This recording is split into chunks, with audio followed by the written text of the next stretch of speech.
नमस्कार साथियों। तो आज है 25 जनवरी 2026।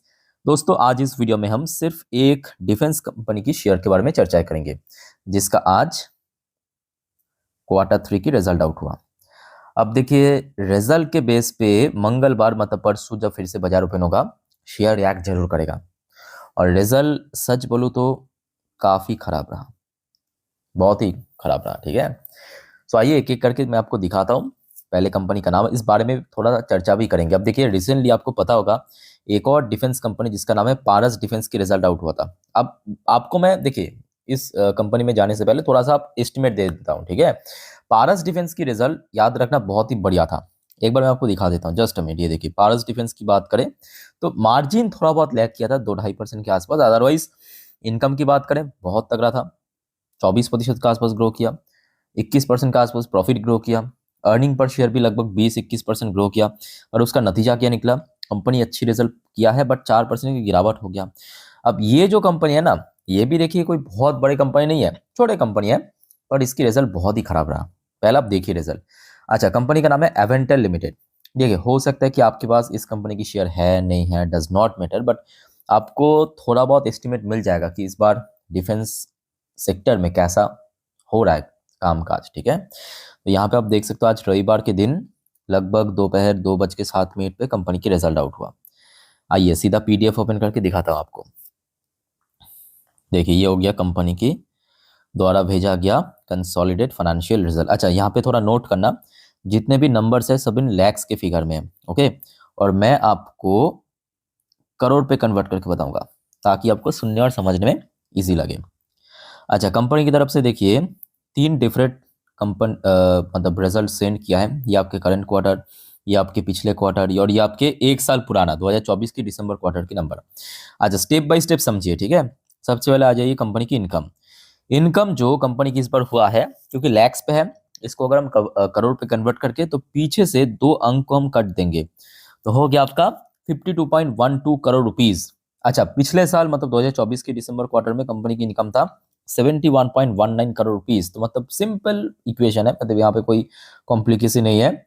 ईयरली बेसिस पे मोर देन 25% की गिरावट रहा। कहाँ पे, इनकम पे।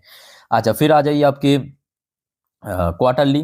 पिछले क्वार्टर में कंपनी की इनकम था 56.32 करोड़ रुपीज। तो मतलब एक तरफ ईयरली बेसिस पे मतलब जितना गिरा है, इवन क्वार्टरली बेसिस पर भी कुछ ना कुछ हमें कमजोरी देखने को मिला, गिरावट देखने को मिला। तो मतलब इनकम ही कंपनी कितना खराब हो चुका है।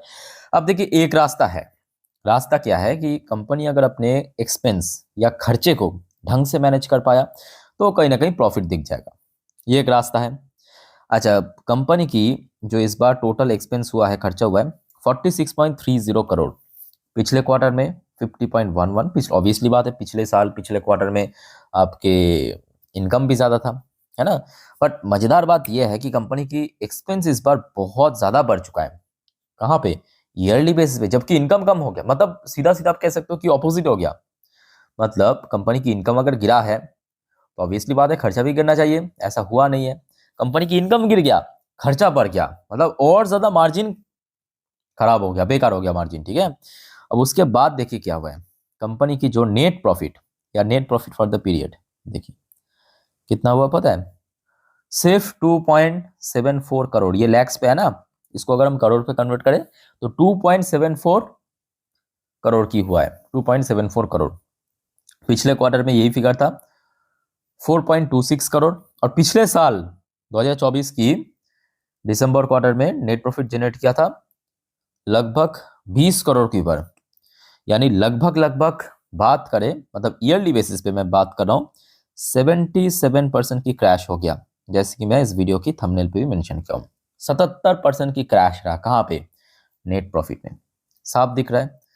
अब सिर्फ यही नहीं, अगर आप देखेंगे क्वार्टरली बेसिस पे भी लगभग लगभग 40 से लेके 45% का अराउंड, रफली मैं आपको कैलकुलेट करके बता रहा हूँ, आप लोग एक बार देख लेना, अराउंड इसके आसपास गिरावट हुआ है। ठीक है, ईयरली भी क्वार्टरली भी। और उसमें क्या हुआ पता है, ये देखिए इसका जो basic and diluted EPS, earning per share, ये देखिए पिछले साल कितना था, 0.87 की बेसिक, 0.86 की डायलूटेड।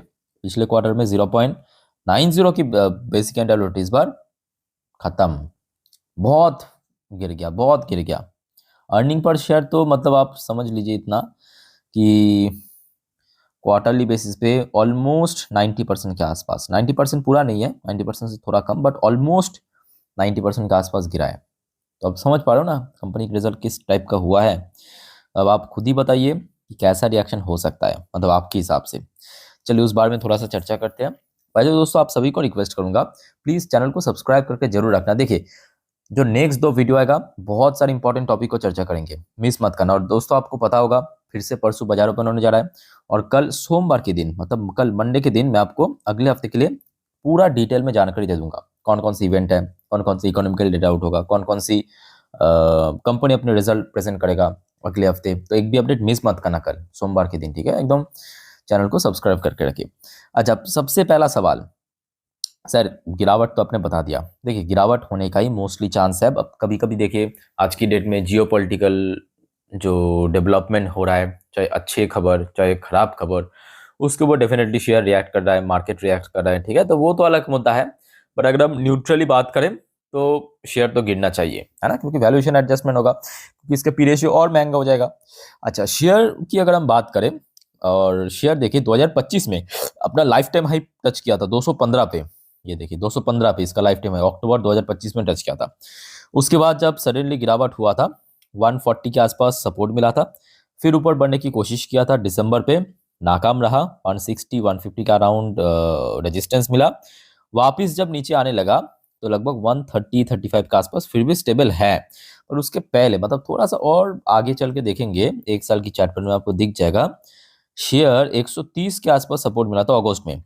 उसके पहले 105 6 इसी रेंज के आसपास मल्टीपल टाइम 110 से 105 इस रेंज के आसपास सपोर्ट मिला था। यानी जो प्रीवियस चार्ट पैटर्न के बेस पे हम कह सकते हैं कि सबसे पहला जो सपोर्ट पॉइंट बनेगा मंगलवार के दिन इसके लिए 130 के लेवल, जिसका चांस बहुत कम हो रहा है। कंपनी जिस प्रकार की रिजल्ट किया है, बहुत कम चांस है यहाँ पे सपोर्ट मिलेगा। अगर मिल गया तो बढ़िया, पर फिर भी नियर टर्म बेस पे एक सपोर्ट है। पर इनकेस अगर इस लेवल को भी क्रॉस करके नीचे पहुंच गया, तो नीचे की तरफ जहाँ पे लास्ट ईयर मार्च अप्रैल पे सपोर्ट मिला था 105 से लेके 110, ये अगला सपोर्ट बन सकता है शेयर के लिए, ठीक है। तो ये होगा दोस्तों, मैं आपको सपोर्ट बता दिया। अब बात करेंगे क्या कंपनी ठीक ठाक कंपनी है, या देखिए ऑब्वियसली बात है कि छोटे कंपनियां तो ऑब्वियसली एक रिस्क की फैक्टर बनता है। तो कंपनी मेनली काम क्या करते हैं, communication product, defence electronics, radar, जो कि आज के डेट में काफ़ी ज़्यादा डिमांडेड एक कह सकते हो कि चीज़ है, डेवलपमेंट इन नेटवर्क मैनेजमेंट, ठीक है। तो मेनली कंपनी इलेक्ट्रॉनिक्स के साथ साथ खास करके ऐसी इलेक्ट्रॉनिक्स प्रोडक्ट बनाता है जो डिफेंस में यूज़ होता है। तो दैट्स वाई ये मतलब ये एक डिफेंस कंपनी है। अच्छा, इसकी मार्केट वैल्यूएशन भी काफ़ी गिर चुका है, बट हाँ कुछ फैक्टर ये भी है कि इसकी पी रेशियो बहुत महंगा, और आज इतना खराब रिजल्ट होने के बाद और महंगा हो जाएगा, याद रखना, ठीक है। पी रेशियो और बढ़ जाएगा बिकॉज ईपीएस कम हो गया ना, और आरओसी वगैरह ये सब ठीक ठाक है, रिटर्न ऑन इक्विटी भी ठीक ठाक है, बट मेन जगह पे तो कंपनी फेल कर गया ना। कंपनी की जो बैलेंस शीट है वहीं पे तो गड़बड़ हो गया। अच्छा, पिछले कुछ सालों की अगर हम बात करें, पिछले 1 साल पे तो कंपनी की परफॉर्मेंस में कुछ खास नहीं, वीकनेसेस ही हमें देखने को मिला। बट उसके पहले शेयर ने एक्चुअली बहुत तगड़ा रिटर्न भी दिया था। मैं आपको रिटर्न्स की प्रोफाइल भी दिखाता हूँ, पहले आप देख लीजिए थोड़ा सा इसकी शेयर होल्डिंग पैटर्न क्या कह रहा है। अच्छा, शेयर होल्डिंग पैटर्न में मेजोरिटी देखिए, प्रोमोटर के पास तो एक मोटा स्टेक है, बट ये भी फैक्ट है क्योंकि छोटे कंपनी है ना, तो एफएसडीएस की स्टेक उतना ज़्यादा भी नहीं है, तो मोस्टली रिटेल इन्वेस्टर्स के पास इसकी स्टेक है, तो थोड़ा बहुत तो खतरे की शेयर है। और बाकी बात करें डेट स्ट्रक्चर, तो डेट उतना नहीं है, ठीक है। कंपनी की मार्केट वैल्यूएशन के अनुसार 21 करोड़ की डेट, मतलब कुछ खास नहीं। अब क्योंकि बड़े कंपनी भी नहीं है, तो 7 करोड़ के आसपास कंपनी के पास कैश है। अच्छा, ये मत सोचना कि आज की कंपनी है, काफ़ी पुराने कंपनी है। अगर आप देखेंगे पिछले 5 सालों में शेयर ने 1950 की रिटर्न दिया, बहुत तगड़ा, खास करके लॉकडाउन के बाद शेयर काफ़ी बढ़िया मूवमेंट दिया। और अगर हम बात करें ये कब लिस्ट हुआ था, पता है आपको कब लिस्ट हुआ? 2001 में लिस्ट हुआ था। इतना पुराने कंपनी, लिस्टेड कंपनी, ठीक है। 50 पैसे के भाव में चलता रहा उसी लेवल के आसपास। सडनली जो यहाँ पे ब्रेक थ्रू मिला है वो लॉकडाउन के बाद एक्चुअली, ये देखिए, है ना। सरकार ने भी, हमने देखा पॉलिसीज में बहुत सारे बदलाव किया डिफेंस सेक्टर। अब देखिए इस बार बजट के ऊपर भी बहुत कुछ वेरी कर रहे हैं। ओके, सो दोस्तों ये एक इंपॉर्टेंट टॉपिक आपके साथ में शेयर किया। और कोई आपका कंफ्यूजन, डाउट्स है या कोई शेयर के बारे में पूछना है, कमेंट करके बताइए जरूर, ठीक है। तो इस वीडियो को वाइंड अप करता हूँ। टेक केयर, बाय बाय, जय हिंद।